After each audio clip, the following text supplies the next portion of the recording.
Hi guys, it's Sarah from K7 Farm, and today we're going to bake bread. There have been a lot of requests from people asking how do we bake bread, so I thought I would do just a really quick basic tutorial to help introduce you to the concept of baking bread. So the bread we're going to bake today is just a basic sandwich loaf. And maybe throughout this year I can give you tutorials on how to do all kinds of different bread products because we bake 100% of all of our bread. I kind of made a silly challenge with myself that this year would be the year that I don't buy any bread products from the store. So far everything has been homemade. All of our sandwich bread, our sub loaves, our pita, tortilla, hamburger, hot dog buns. We haven't actually had any hot dogs yet, but if we do, and when we do, they'll be homemade buns just for our own personal use. So every loaf of bread starts with the same basic ingredients when it comes to sandwich bread for my recipe. We use salt, water.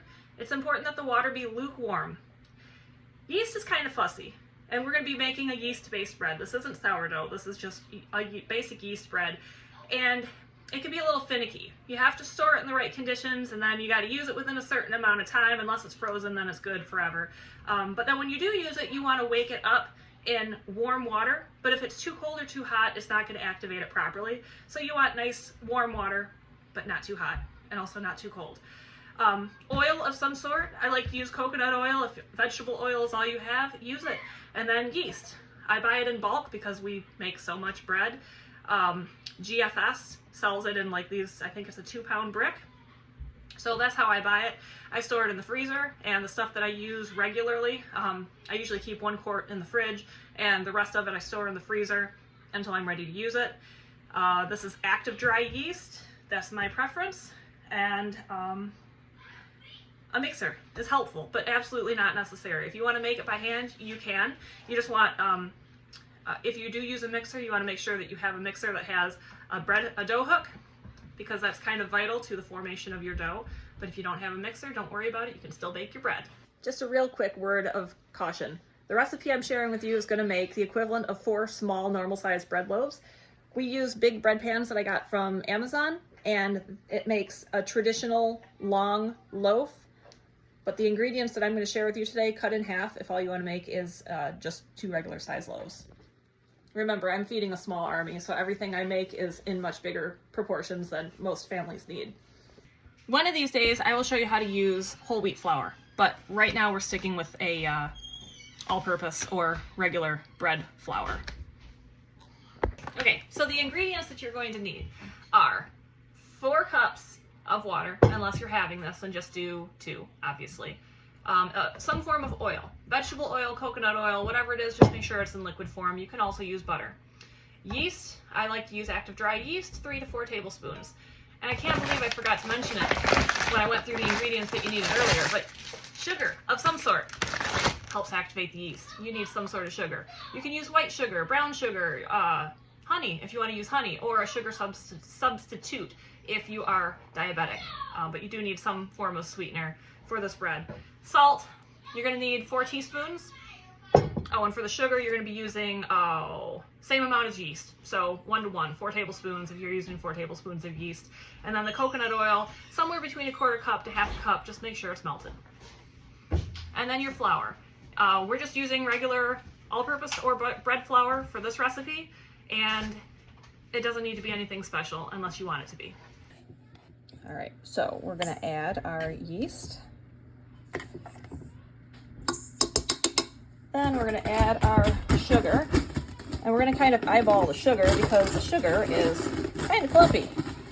Apparently it got moist at some point. It's okay. It'll all dissolve. All right, now I'm going to add my warm water. Now you can stir it if you want to, but it's not necessary. One of these days I'll do a full tutorial on all the ins and outs of bread baking, but today it's just kind of like a basic starter edition so that you can give it a shot, and I will put more time into putting together something a little more thorough and maybe not quite as disruptive with all the noise in the background. All right, so I'm going to add around 4 cups of flour to get me started. I don't weigh this particular recipe. I am a big fan of weighing ingredients when it comes to baking. But in this particular recipe, I don't actually have any actual measurements because I've just been doing it from my head for so often and going just by memory and by feel. So one of these days I'll try to get around to weighing it and see how that goes. Add the coconut oil. Yeah. Raise the bowl and start the mixer. Yeah.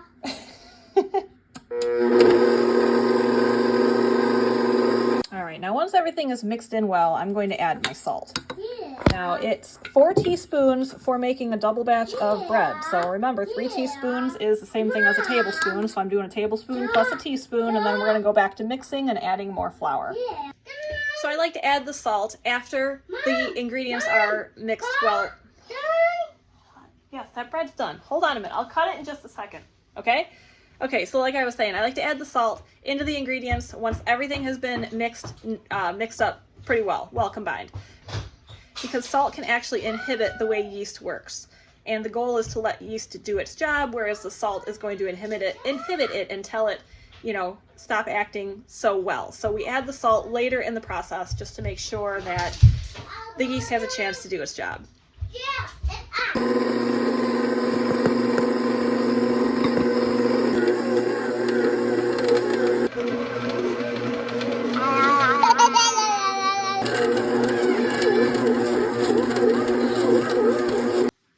Okay, so as you can see, the dough has started to clean the sides of the bowl here. And if you touch it, it's not too tacky. Now, if you were to touch your dough and the dough would stretch out and stick to your finger, then that's a sign that you need more flour. But at this point, we don't need more flour, but the gluten in the dough does need to be better developed. So now we're going to start kneading until we have formed an elastic, smooth ball of dough. And I'll show you at that point what a ball of dough looks like that is done. But this is not it. It's still definitely shaggy and has a little bit more work to do. All right, so here we have a ball of dough. And while it doesn't really exactly look very elastic, that's because I just ripped the dough hook out of it. But if you press on your dough, you notice how it's starting to pop up right away as soon as you pop it, as soon as you poke your finger in it?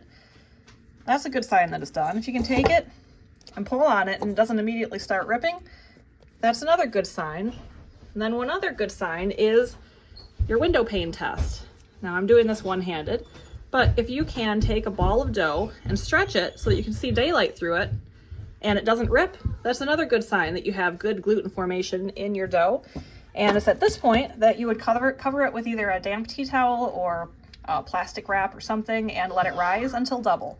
This is generally half an hour to an hour, and that completely depends on how warm the room or the atmosphere is in the area that you're rising it.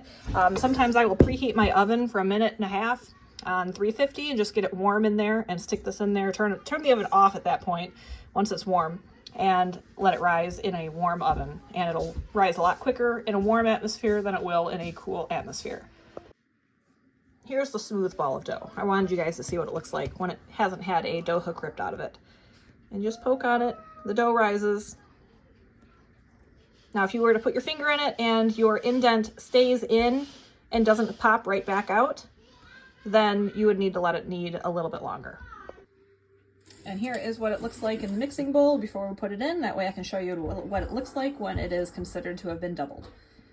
It's important that you keep an eye on your dough as it is rising because you don't want it to rise too much, because at that point the gluten formation is going to fail. And as you bake your dough, once you let it rise again, because you're going to let it rise the first time, then you're going to punch it down, you're going to shape it, put it into your loaf pans, and then bake it in the oven. And if you don't have a strong gluten formation, then the bread is going to fall in the oven. All right, it has doubled and we're ready to move on to the next step. So this is the fun part, where in every dough bread recipe it tells you that you can punch down your dough. Now, I don't actually condone violence, so you don't actually need to punch it down, but you do want to deflate it. Yeah. So we're going to turn this out onto a lightly floured surface. No matter what bread pan you use, you're going to want to grease it. You can use Pam cooking spray, you can get some butter, put a chunk of butter in here, rub it around with your hands, get all the corners and the side walls and everything. Otherwise, when your bread bakes, it's going to stick to the walls. You can even put oil on a napkin or on a pastry brush and brush the inside of the bread pan to grease it. Now, if you want nice uniform loaves, sorry, I keep turning the camera around. If you want nice uniformly sized loaves, this is when you would weigh your ball of dough, and whatever that turns out to be, you divide it either in half or into fours, depending on how many loaves of bread that you are making, and then weigh out each individual piece. That way everything turns out to be the same size and it bakes uniformly. As I mentioned before, this bread is just being baked for our personal use, so I'm just going to eyeball it, and if one happens to be bigger than the other, it really doesn't matter. As long as the bigger one is done, personally, you know, if we do have a smaller one and it is overdone, it's okay, because a lot of the bread is used in toast for breakfast, or the kids like to toast it and put peanut butter on it. So it's not a huge deal, but if I were baking this to sell, I would absolutely be weighing everything to make sure it all turns out uniformly. Okay.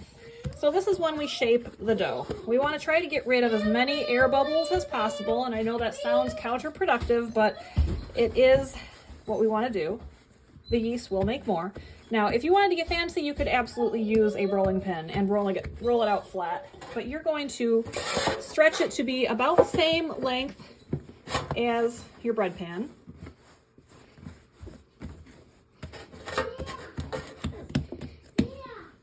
And then you're going to roll it up as tight as you can. And if you come across any other air bubbles as you're doing this, go ahead and squeeze them out.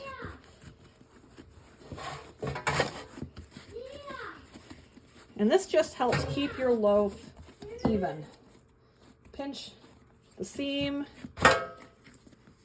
Now, I feel like I need to mention this again. This is just for our personal use, so I'm not making it look too fancy. But here we got a shaped loaf. Now I'm going to stick it in my bread pan upside down, roll it around, that way I can get some of the grease on it, and then I'm going to flip it back over. And I'm going to do the same thing for the other one, and then I'm going to let these rise in a warm place until doubled again. Okay, now our bread is in the oven. We're going to let this rise until doubled. We're going to keep checking it every so often. We're going to give it at least half an hour and then keep checking on it pretty regularly after that, because we don't want to overproof our bread. Otherwise, it will fall while it bakes. Okay, so here is the bread pans that I use compared to your traditional loaf pan. You can see how much bigger it is. It's about double the size. So if you're following along using the recipe that makes this ball of dough, you're going to divide it either into 4, if you're going to make 4 of these, or divide it in half if you're going to make 2 of these. Now with any bread pan, you're going to want to make sure that it is greased. Okay, our bread has risen to double in size. So now I'm going to shut the door, turn the oven on to 400, and I'm going to bake. In my oven, I bake for half an hour for these bigger loaves. And if you're unsure, what you can do is check the temperature of your oven, make sure it is truly 400 degrees. Not all ovens run the same. And use a thermometer. And you want to bake until it's 190. All right, everything is baked. I'm going to pull it out, butter it. That's the secret to a nice soft loaf. And after I get it buttered, I'm going to pull it out into the cooling rack and let it cool. And here is the finished bread for eyeballing it. Looks like I didn't do too bad. They look pretty even. Now the hardest part is not cutting into it when it's still warm. Yes, you can, but it's not recommended because chances are good you're going to misshape your loaf. But if you do cut into it while it's warm, make sure you use a quality bread knife. There you have it, a basic tutorial on how to bake bread. Now, give it a try, and if you have any questions, feel free to reach out to me. And if you give it a try and you have success, I would love to hear about it. I wanted to take a quick second to go over something real quick with you. This could be like one of those troubleshooting issues that you might need help with in the future, but you notice this loaf is darker than this loaf, and they were both baked today. They were both baked at the same temperature for the same amount of time, so why is this loaf darker? Well, if you remember, when I was baking the bread, I had eyeballed the amount of sugar I put in because it was clumpy. Now, yes, I could have taken the time to break the clumps up and actually measure the sugar, which is what I should have done, but I didn't, and I eyeballed it, and apparently there was less sugar in this than there was in this. Because I know it didn't overproof. That can be another reason that your bread turns out pale. But the lack of sugar, or a lower amount of sugar, is also a common culprit, as well as oven temperature. Now, I know that's not it because I just baked these loaves within a couple hours of each other. So in this case, it's less sugar in my recipe. So I just thought you might find that interesting.